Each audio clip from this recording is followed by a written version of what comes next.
Alright, so we have game 1 of Younghwa versus Junwi on the map Test Bug. Here we go. Oh, hey, there's the map again. Oh, there we go. Alright. So here we go. I'm Junwi Permi or Prime or whatever he's supposed to be. I don't know. I get confused every time I see that ID spawning as our red Zerg player down at the bottom left part of COTH Test Bug. His opponent is going to be none other than that guy. I'm Younghwa, spawning as our blue Protoss player over at the 3 o'clock position on COTH Test Bug. And again, COTH Test Bug, kind of a map a lot of players haven't seen before. In fact, these players have never played on it, but that's not going to stop them from spamming APM early in the game. Why not get the fingers warmed up, you know? One thing about Test Bug is that I noticed that it's a 3-player map, which is a little bit unique. Yeah, and this is nice to see a little bit more 3-player maps in action. Yeah. The 2-player maps, everyone knows exactly where the other person spawned, yet 4-player maps, it's hard to actually scout, so there's a lot more luck involved. Whereas a 3-player map, you can miss-scout, like what Younghwa's doing right here, but there's a lot of other things that you can do, and you can actually be able to predict a bit more of where they're going to be. So now Younghwa knows where his opponent is, even though he doesn't know what his tech is. Whereas if there were a 4-player map, there would still be some variability to it. Yep, you know what they call that? Process of elimination. Oh my god. That's the official term, in case you didn't know. That's what it's called. But of course, I think the only other 3-player map that we really see in StarCraft 2 right now is Zelnaka Fortress, that got some coverage during the most recent GSL Team League, I believe. Oh yeah, one other feature of this map, of course, would be the gold rocks blocked by, or gold rocks, which are also known as gold minerals, blocked by rocks. The rocks, of course, have 2,000 hit points, which I think is about normal for those rocks. I know there's certain rocks on some of these newer maps that have less hit points, some have more, but I think that's basically the standard. That probe, trying to get away. It looks like Younghwa trying to wake himself up. He apparently was sleeping while he started to play this game. Well, he also noticed that there is actually a 6 pool, or it might be a 7 pool. I didn't see the exact timing of it coming. So he is going to be able to stop it off. Wow, that was good timing. Yeah, that was about as good of timing as you could hope for to protect that against the Zerglings. But you know what? There's really nothing out right now that can take those Zerglings out. He does cancel the pylon. The Zealot will hold position there. But the question is that one Zealot going to be enough? He needs to be really, really careful not to get that Zealot out of position to get surrounded, because that is basically going to be the end of the game for Younghwa. Now, if you look at the production queue, already we see our Zerg player starting to produce drones again. He knows that this is not going to work. That's going to set him behind a little bit in the economy. But then again, Younghwa has lost a good amount of mining time as well. Nice micro there, throwing it up the pylon again for just a second. And it looks like for now, our Protoss player is safe. Yeah, he did have to cancel 2 pylons there, so he did lose a bit of minerals. And now that the Zerg player is droning up again, it's going to balance itself out. Not too bad.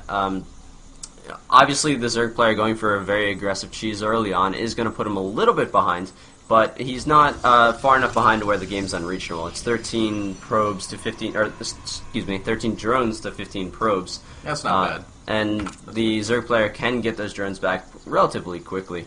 So it's nice to see in StarCraft 2 where you can open with what was considered a cheesy all-in build in StarCraft 1. Doing the StarCraft 2 equivalent of it, it doesn't actually end the game right there. So you can move into a lot of different strategies, assuming you do some damage or throw your opponent off in some way.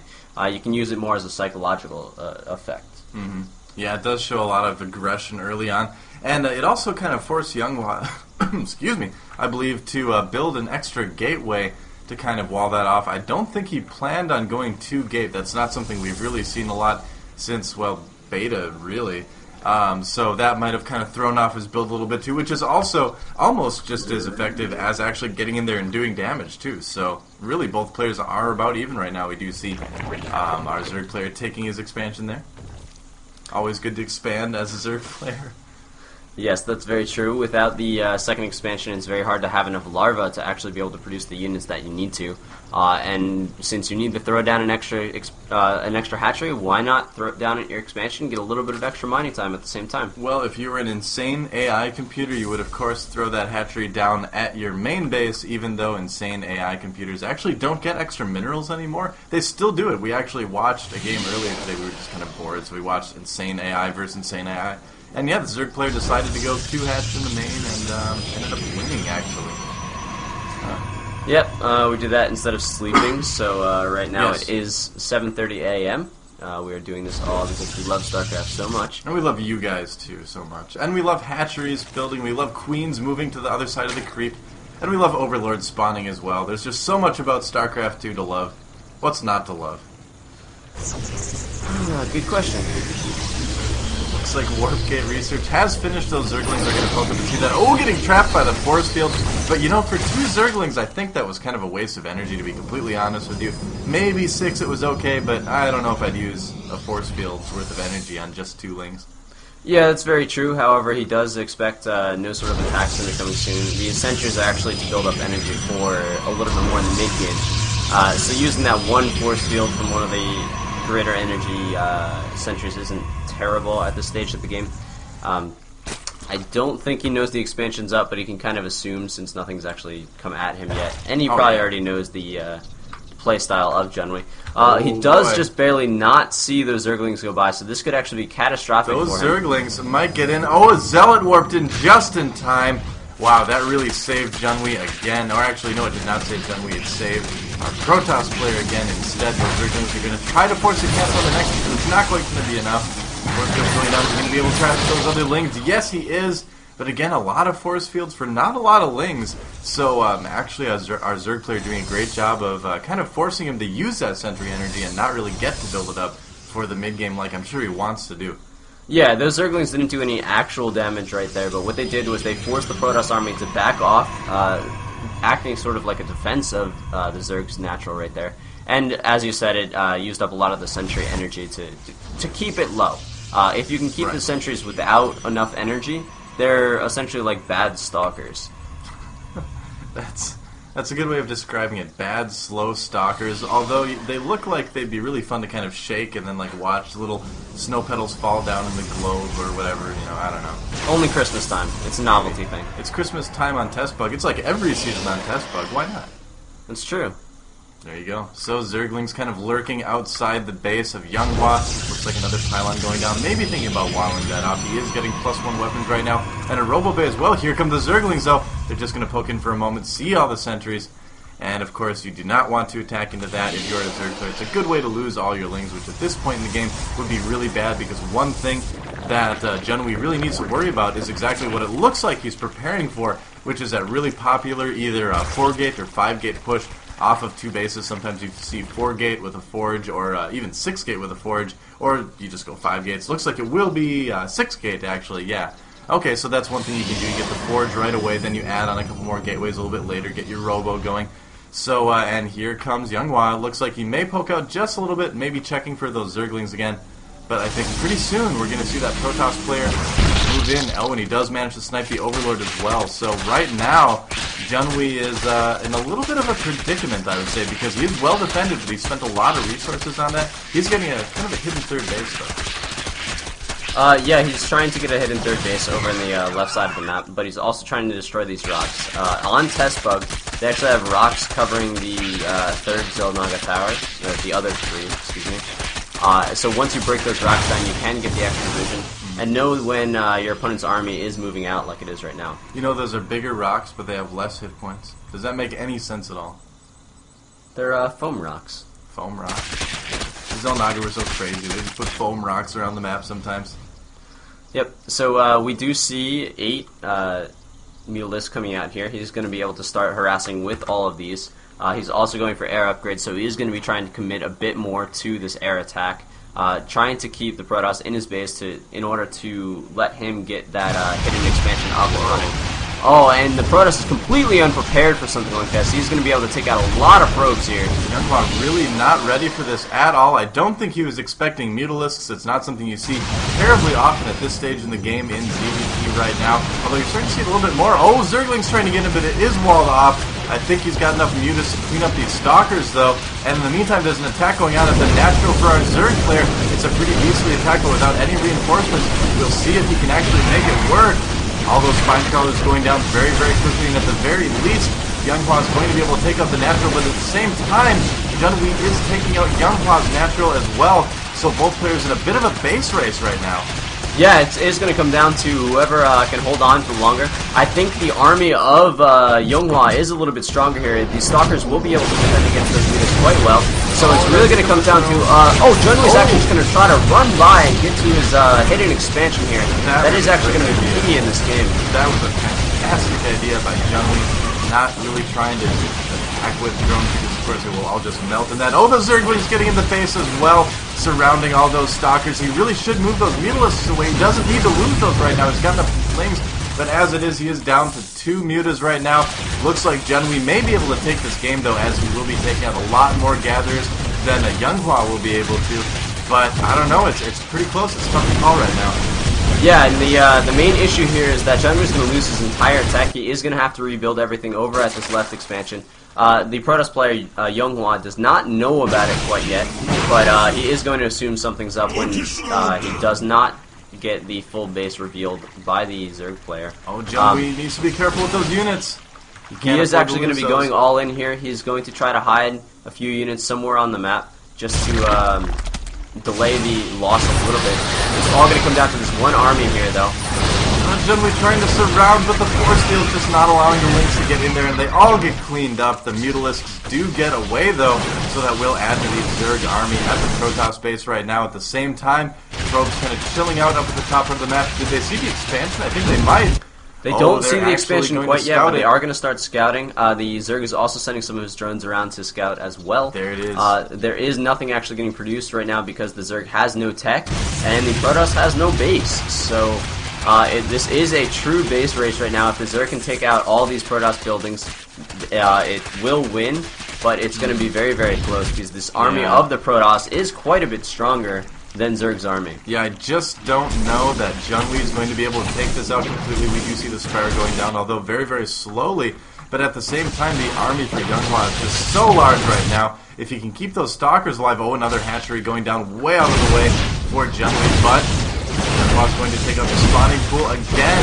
Now, if excuse me, wow, it's early in the morning. If Junwi is lucky, if he can take out those Stalkers, he's got a really good chance of cleaning this up with the mutas, but it's still so close. It's going to come down to micro at the very end when the two armies do finally meet each other somewhere on the map. In the meantime, it looks like Junwi just trying to go around and take out as many buildings as possible, but he is getting those Mutalisks in position. It's going to be close again. Yeah, and this army is getting whittled down a little bit every time. Again, it's really going to come down to these Stalkers and these Sentries, because if they get taken out, these mutas will be able to have free reign over the entire map. You've got to be careful not to lose these, though. Yeah, the mutas are so essential right now for Junwi's game. If he loses just one, it could turn the tide very, very easily. Now, Junwi is being pretty careful with that. He wants to lure Younghwa into a place where he can surround him with the remaining Zerglings. He doesn't have a lot, but if he's lucky, he can use that to kind of focus on the Stalkers, trying to take on the Forge as well. The moment of truth has arrived. Does Younghwa have enough to take down the army of Junwi? I think he does, but it's going to be close. I keep saying that, but that's because it's close. And he really just needs to sit around these last few buildings to be able to keep them alive. All the Zerglings are going to be taken out, but there are units all around the map. Yeah. You know, Junwi really does have the advantage now that I've kind of digested it a little bit more. He can chase this army, kind of pick off units here and there, and at the same time, Younghwa does have to really worry about those pylons as well, because if he doesn't defend them, obviously he's going to lose the game. Now this base, of course, is going to get cleaned up, the 2 o'clock base here. At the same time, all of Younghwa's buildings going down. He thinks maybe that was the last hatchery. No, it was not. There's still another hatchery up at the 12 o'clock position. Oh, some drones even living there as well. Mutalisks going after the last pylons, and I think Junwi is going to be able to actually take this game. Yeah, it's very hard to do a base race against Mutalisks because they are so mobile. They're able to run around, take her off all sorts of buildings, and if you split your force a little too much, they can run in and kill your army. You know, Younghwa does have enough to produce 2 more pylons, but again, you know, now that he's being revealed, it really doesn't matter where they go. Those mutalisks can get there so fast on this map. Yeah, I just don't know what Younghwa can do to win this. It looks like Junwi is going to take down... Is that the last pylon? That might be the last pylon. I think it is, but no, he's got to have something else. He's got one more. There's another pylon being constructed. 142 minerals left for Younghwa. It's just not going to be enough, but he really, really is trying as hard as he can. Where's the hatchery? There's a hatchery down at the bottom left that was just started, and that really... Oh no, it's a spawning pool. There's a spawning pool building, but there is no hatchery anymore. The mutalisks come in over the stalkers. It's a really good decision for Junwi. I don't know. He has to fly away, try to find those pylons. The stalkers are, of course, protecting the pylons. And we may see a little bit of a stalemate here as well, because Junwi may not be able to... Oh, never mind. Junwi, well, he doesn't have a base, so... Oh, no, there is a hatchery being built. That's going to be some long-distance mining, but that hatchery is going to keep Junwi in the game. It doesn't matter if Younghwa sits on that pylon all day. Junwi can basically just macro up as large of an army as he wants to now, because Younghwa just simply can't move out anymore. Yeah, that's very true. He does need to protect his last pylon. He can't build any more, even though he still does have one probe remaining. But if he moves away too far, he's going to lose whatever he moves away. So these immortals are going to be split off from his army. The mutalisks can come in here and kill it if they see that, and they do. So, oh, this could be huge. But no, the stalkers are going to be able to come in and chase this mutalisk away. The stalkers are like, you stupid immortals, where were you going? You can't shoot up. Yeah, even though their things do pivot. So well, I mean, they just don't pivot up and down that much. I guess, I don't know. But anyway, more units coming out for Junwi right now. What's he producing right now? I want to see what the production queue looks like. He's producing a hatchery. Okay, that's about it. But he does have enough minerals that he will be able to make a single drone. And I think he has a couple drones out left on the map as well. So he might be safe. Yeah, he does have some drones. And keep in mind, too, that Younghwa does not know where the hatchery is. So all in all, I mean, I'm kind of surprised we haven't seen a GG, honestly, from Younghwa. He's got to expect that he really can't win at this point. Although, maybe he thinks there's just like an extractor around somewhere. He probably doesn't expect there to be like an entire hatchery, I guess. Oh, no, he does have an observer over it the entire time. What do you know? Yeah, having these observers in a base race is amazing because the detection's kind of removed, so you've got this ability to just scout the entire map whenever you want. So Younghwa doing what he really should be doing, he's splitting his force. Is if he's able to keep these mutalisks away from the immortals. Oh, it's going to come down to which ones of these live. I think the sentries are going to go by. Yeah, the sentries, of course, not very good as far as DPS goes. Those immortals are going to feel pretty ineffective as they die to glaive worms. And looks like the stalkers are coming up, maybe thinking he can catch those mutalisks out of position. But it is not the case. You know, that's still a threatening group of stalkers. For that amount of mutas, he may need to fly those away a little bit to regen some health. In the meantime, though, the stalkers are going to go after the drones. The drones are very essential again for Junwi right now. That drone going down. That is the last drone, so, excuse me, no, it's not. This is last. Close to the last drone. Oh, there's an overlord there, but there are no drones left on the map. There's no money left for Junwi, so it's just the forces that remain to see who can actually take it. These Zerglings are going to do quite a bit of damage against these mutalisks. However, if these mutalisks can take out a few... Oh... There we go. GG. That is it. So, wow, Junwi really, I guess, showing his crisis management in Game 1. Able to kind of sneak out a victory over Younghwa. And, wow, what an exciting game to start the Clash of Houses with, man. It was crazy. Yeah, that started out as a 6 or 7 pool and transitioned into a nice 2-base play from both players. And then turned into an actual base race from Zerg versus Protoss. The Protoss wall-in was really good early on because it prevented the Lings from getting in, but it also prevented Protoss later from actually defending his base against those mutalisks. Mm-hmm. Yeah, I really think that I feel a lot more awake now after watching that game. Yeah, it's very exciting to see a game like that right from the start. I'm excited to see what they do moving on to the next map, which will be Metalopolis here. Metalopolis. Oh yes, what more really needs to be said about that map? It's Metalopolis, it's fantastic. That's it. And of course, don't forget something else. that some of you are not seeing because there's a commercial going. And we are queuing up the next map. That's right. Give us a few seconds here.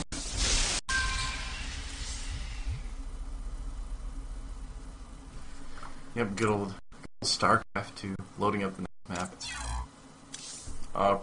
Previous version. No! It's like the bane of everyone who watches replays. It's like, why? Yeah, Blizzard's got to figure out a better system for this. You ever notice the screen that pops up when you're waiting for Metalopolis to load? Kind of looks like Coruscant from Star Wars. I don't know. Maybe it's just me I being. think that's intentional, though. All right. Maybe I'm just a super nerd, but that's what I noticed. There's no such thing as a super nerd in Korea. You know, that's actually true. Basically, everyone here is some sort of nerd. I mean, everyone's playing cell phone games on their cell phones, even you see they're all hunched over. But no, they're playing Angry Birds as well. Well, that's actually a really good idea to keep your hand-eye coordination up when you're going into your elder years. There you go. Yeah. Thanks for the advice. You're welcome. In 60 years, I'll keep that in mind. Alright, so moving into Game 2 of Younghwa versus Junwi, we are on the map Metalopolis, and here we go. Alright, so Metalopolis, of course. Here we have Junwi Prime, or I'm Junwi Permi, or we'll just call him Junwi. Incredible Miracles Junwi spawning as our Red Zerg player at the 2 o'clock, 3 o'clock-ish position on Metalopolis. His opponent is going to be the same guy we saw last game. Incredible Miracles Younghwa spawning as our Blue Protoss over in the 9 o'clock position. So cross positions on Metalopolis. We certainly could see another long-ish game. And lately in ZVP, where the Zergs used to be enjoying those big kind of spread out games, now the Zergs don't really like it too much. Yeah, it gives the Protoss the ability to macro up, get those Colossi they need, get the Blink Stalkers, and then start just pumping out a ridiculous amount of units on Warp Gates. Yeah, I mean, really lately, it hasn't been the Colossus and the Void Rays that have really been scary in the Protoss armies. It's really been the Blink Stalkers. Because, I mean, if in a lot of late-game ZVTs, you see the Corruptors come in and take out the Colossus, you see the Void Rays maybe get taken out as well, but then you're just left with this gigantic, massive group of Blink Stalkers, and they're all upgraded, and you can't kill them because they blink, obviously. So I think that's what a lot of Zerg players have had to focus on lately, is not how to deal with those big kind of scary units, but just how to deal with the massive amount of Stalkers that so many Protoss players have been getting in the late game lately. Yeah, that's very true. And they can reinforce their armies so quickly. They're so mobile. They're very, very versatile as well. So it's starting to become my favorite unit in the game. Stalkers? Yeah, upgraded Stalkers. Maybe gonna switch races sometime soon? Is this big news we need to No, not big news. Maybe Maybe if I start practicing, I might switch over to random at some point. This isn't as big of news as when you broke your nose. That was a 4-page thread on Team Liquid. Yeah, that was unfortunate. I actually go for surgery today to turn my nose from a C shape back to a nice little L. I shouldn't be laughing, but that's no, laugh. It's a pretty funny story. I was laughing at it as well. Yeah, if you saw Torch's nose, it's not so bad, but it's definitely not as straight as it used to be. In fact, the one of the Korean commentators had a great ID change idea for you. Remember, oh, really? Remember that one? Oh, what was that? I think he wanted to call you Startail Not Straight. I don't think he realized the connotations that had. But hey, yeah, I a few think things it's a are good lost idea. in translation there. Maybe a little bit, but we'll still call you Torch, I guess. Thank you. You're welcome. So we see that, of course, our Protoss players and our Zerg player has found each other on the map already. It looks like hatch after pool and gas. Very, very standard in ZVP. You don't really want to go hatch first, or usually you will die to cannons if the Protoss is paying attention. Couple scouting Zerglings coming out right now, and so really nothing out of the ordinary quite yet in this game. Yeah, it's going pretty standard. The Protoss is staying in one base. He's deciding not to do any sort of forge fast expansion. It is a little difficult to do on this map because you do have such a wide open expansion point. But you still do see some Protoss players doing that. He's got this one stalker out here. He is able to block the ramp with a pylon. I believe he's only going to do this temporarily because otherwise he would have to destroy it later in the game. Yep, there's the cancel. So doing something like that's really not that bad of an idea. You can get out a Zealot, which would cost you 100 minerals, or you can just temporarily put down a pylon every time you need to, which every time you cancel, you lose a quarter. So it's only 25 minerals. Yeah, that's actually a really good idea. That does save you a little bit of minerals, especially with an opening like Younghwa's doing that does involve that Stargate. But the one big tell that Junwi can kind of get from this is by seeing that Stalker and not seeing a Zealot like you normally would, or a Zealot in a Sentry. He can pretty safely assume that it's not going to be some sort of standard expand build from Protoss, that he's probably going to see something like a Stargate, or maybe a really fast Robo, or maybe even DTs. But in most cases, it usually is a Stargate. Although, did I just see what I thought I saw in the production queue? I saw a Twilight Council started and a Stargate canceled. Oh no, it just finished. No, Never Stargate's mind. here. It finished. He's not actually using it quite yet. So he built the Stargate. He has it available in case he needs it. He probably got that in case he saw roaches come up. He's getting Void Ray now. So Younghwa just kind of confusing us by not quite playing how you normally would see a Protoss player do this sort of opening. I'm a little bit surprised at the order of things, but what he is doing will work, presumably, to get him into that mid game at least. Yeah, so maybe this isn't the most practiced build. He might be trying something new. This is an in-house tournament, so a lot of their strategies are known, or a lot of their normal strategies are known. So he delayed. He's getting Blink out a little faster than he probably was originally planning to. So he got Blink before, or he got the Twilight Council before the Void Ray, so that he could get Blink up immediately. Just having one Void Ray out on the map is so useful, doing exactly what we're seeing here, taking out those Overlords. As you can see, there's a lot of them out on the map, and they're all trying to float for cover as fast as they possibly can, but of course at this point they are pretty slow, and actually Junwi may lose a good amount of Overlords to this Void Ray. Not really a whole lot he can do to defend. It looks like this will supply block him unless he's got another one building right now. He does, but it's going to be a little while before it finishes. Now building two Overlords, of course, but that supply block so early in the game can actually really hinder the economy of Zerg. So just that one Void Ray causing so much of a hassle for Junwi right now. Yeah, and it's great to be able to just retake the map control from the Zerg at this point in the game. It gives you the ability to either expand or tech, and they really have no idea what you're doing. Unfortunately for Younghwa, there were a few Zerglings here that did get the vital vision that there's no expansion going up quite yet. Yeah, it actually looks like Younghwa is moving out with a pretty substantial army. So this could be kind of just a big one-base push that's sort of augmented with this Void Ray. It looks like he's not really even planning to expand. So the good news for Junwi is that if he can defend against this somehow, he'll be in a great position. But the problem is, again, defending against this. And he's going to use the Void Ray to get vision to blink his Stalkers up on the cliff, I've got a feeling. And then also to warp more units into the high ground. Here go the Stalkers. Is Blink finished yet? Yes, it is. So that Void Ray is going to let him blink up there. Ooh, and blinking directly into some Zerglings. That is not where you want to be blinking. Oh. Luckily not enough Zerglings. That could have been very dangerous for Younghwa. But he's okay for now. And that one lonely Zealot was trying to walk in the front because he does not blink, and he was taken out pretty quickly. Zealot had blink though. Gotta talk about it. That'd be like Reaper Zealots.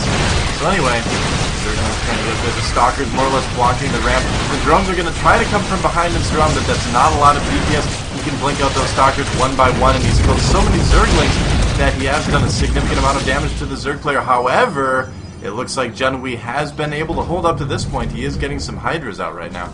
Yeah, he did get the tech he needed. He was able to haul it off a little bit. His income is still quite a bit higher with 30 drones compared to 23 pros. So we do actually see the Zerg holding this, and if Younghwa doesn't transition into a longer-term game, it's gonna tip further and further out of his favor. Yeah, again, this is exactly what we were talking about just a minute ago. As we see, Younghwa actually able to pick off. No, he doesn't kill the Evolution Chamber. Wow, he was really close. Okay, I think he's gonna pick it off now. Nope, that Evolution Chamber is pretty lucky. No, never mind, it's dead now, of course. As soon as I shouldn't have said it. I jinxed it. I shouldn't have said it. Yeah, there are a bunch of different ways of jinxing units here in StarCraft as an observer, so if you are a fan of certain players, it's better to not that they can observe. That Void Ray is going to go down. Only one Stalker on the high ground to get vision now, warping in a few more. The rest do blink up, of course. I don't know if it's quite going to be enough. I think it is, but it's going to be pretty close again otherwise. With those Zerglings added on there, though, it looks like pretty good for Junwi. That Void Ray at very low health as well. Here comes all the Zerglings. The Stalkers are going to need to blink away. There they go. The drones pulled just for safety's sake. but Junwi doing a great job of holding this off so far. Yeah, and all he needs to do again is just delay a little while, and then his stronger Junwi will actually be able to overtake the Protoss player. Normally, wow.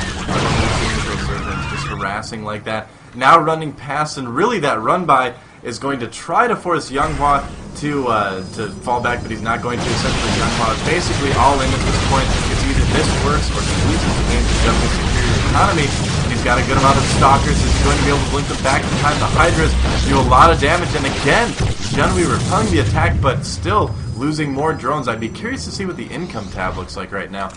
Looks like, yeah, 29 to 23, so Junwi has been losing a good amount of drones. He's really not that far ahead of Younghwa, but again, he is on 2 bases. Younghwa's going to mine himself out much, much quicker. Zergling's actually taking out that pylon there, and that's going to be pretty good to kind of limit those stalker numbers, but they're not really able to get into the base quite yet. Yeah, but the critical thing is that one Void Ray was actually taken out, so Younghwa does not have vision of the high ground. He is not able to blink up any further. So this pylon is going to be taken out. There's going to be no more forward reinforcements, and really it's going to be this one attack, or it's going to be over. Yeah, and I think it's going to be pretty much over because that attack is not going to work. Zergling's coming from the other side now, surrounding all the stalkers. They have to blink away, but the great thing about Speedlings is that they can catch up to them so quickly. And with the Hydras, that's enough. GG, and Junwi takes the series 2-0. Wow, that's some good Zerg play.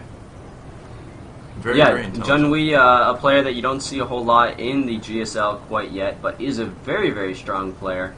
He did take our first series 2-0 against Younghwa, who's one of the better Protoss, if not the best Protoss in the IM house.